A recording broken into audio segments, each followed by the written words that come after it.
प्रिय विद्यार्थियों, नमस्कार। आज हम विजयनगर साम्राज्य के शासकों की सांस्कृतिक उपलब्धियों का विस्तार से वर्णन करेंगे। विजयनगर के शासकों ने न केवल एक विस्तृत साम्राज्य की स्थापना की एवं उसे सुशासन प्रदान किया, वरन साहित्य एवं कला के विकास में भी महत्वपूर्ण योगदान दिया। साम्राज्य की समृद्धि का प्रभाव सांस्कृतिक उपलब्धियों पर भी परिलक्षित होता है। विजयनगर शासक विभिन्न भाषाओं के संरक्षक थे और उनके प्रोत्साहन से बहुत सारी महत्वपूर्ण साहित्यिक कृतियों की रचना हुई। वेदों के विख्यात टीकाकार आचार्य सायण और उनके भाई माधव विद्यारण्य इसी समय में हुए। साहित्य एवं कलाओं के विकास के दृष्टिकोण से कृष्णदेवराय का शासनकाल विशेष महत्वपूर्ण है। उसके प्रोत्साहन के कारण साहित्यिक गतिविधियों में अभूतपूर्व वृद्धि हुई। उसने स्वयं भी तेलुगु में एक महत्वपूर्ण ग्रंथ अमोघवर्ष की रचना की। यह पुस्तक धार्मिक के साथ साथ ऐतिहासिक दृष्टिकोण से भी बहुत महत्वपूर्ण है। उसके दरबार में तेलुगु साहित्य के 8 प्रसिद्ध कवि भी रहते थे, जिन्हें अष्टदिग्गज कहा जाता था। उसके दरबार का प्रमुख कवि था पेड्डन। कृष्णदेवराय के अतिरिक्त अरविंदु वंश के शासकों ने भी कवियों एवं धार्मिक शिक्षकों को संरक्षण प्रदान किया, जिससे तेलुगु साहित्य के नवजीवन का संचार हुआ। राजा के निकट संबंधी और छोटे छोटे सरदार भी स्वयं साहित्यिक रचनाएं करते थे। विजयनगर के शासकों एवं मंत्रियों के प्रोत्साहन से संगीत, नृत्य, नाटक, व्याकरण, तर्कशास्त्र एवं दर्शन शास्त्र पर महत्वपूर्ण कृतियों की रचना हुई। विजयनगर साम्राज्य के अंतर्गत विभिन्न कलाओं का भी विकास हुआ, विशेष रूप से स्थापत्य कला का। इस साम्राज्य के अवशेष उस समय की स्थापत्य कला, मूर्ति कला और चित्रकला की विशिष्ट शैली का प्रमाण प्रस्तुत करते हैं।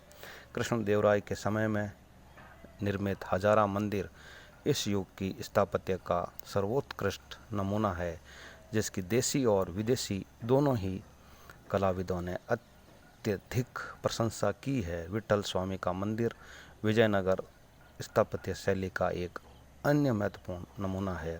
चित्रकला का भी परिष्कृत रूप इस युग में दिखाई देता है और संगीत कला भी तीव्र गति से इस युग में विकास हुआ। इस युग में कुछ नवीन एवं महत्वपूर्ण संगीत ग्रंथों की रचना हुई। कृष्णदेवराय और मंत्री रामराय स्वयं भी संगीत में अत्यधिक निपुण थे। उस समय जनता के मनोरंजन के लिए नाट्यशालाएं होती थी, जिससे उस युग में जनता की संगीत प्रियता का पता चलता है। सामाजिक स्थिति। समाज में स्त्रियों को महत्वपूर्ण स्थान प्राप्त था। वे केवल कलाओं में ही पारंगत नहीं थी, वरन नूनीज ने लिखा है कि स्त्रियां कुश्ती, तलवार चलाने, ज्योतिष विद्या एवं हिसाब किताब के कार्यों में भी अत्यंत प्रवीण थी।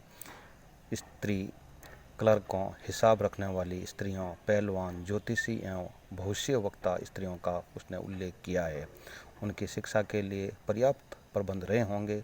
बहुपत्नी प्रथा समृद्ध वर्गों में प्रचलित थी एवं बाल विवाह समाज में सामान्य रूप से ही प्रचलित थे। सती प्रथा के प्रचलन का वर्णन विदेशी यात्रियों ने अपने वृत्तांतों में विशेष रूप से किया है।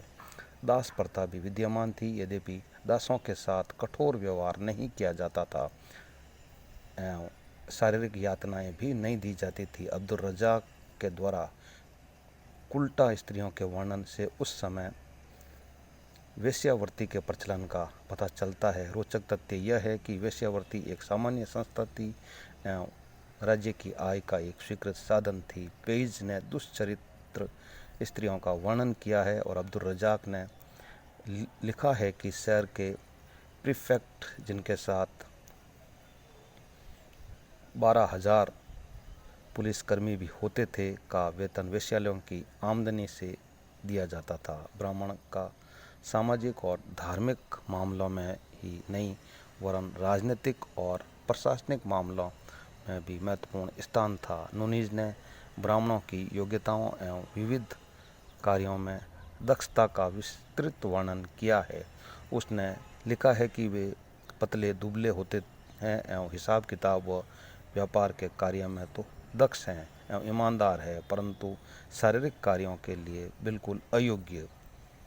खान पान के संबंध में ब्राह्मणों को छोड़कर सामान्य जनता पर कोई प्रतिबंध नहीं था। राजा एवं जनता सभी फल एवं सब्जियों के साथ साथ गाय एवं बैल के अतिरिक्त सभी प्रकार का मांस भी खाते थे। उत्सवों पर विशाल पैमाने पर पशु काटे जाते थे। इस प्रकार आज हमने विजयनगर साम्राज्य के सांस्कृतिक उपलब्धियों का विस्तार से अध्ययन किया है। Very very thanks.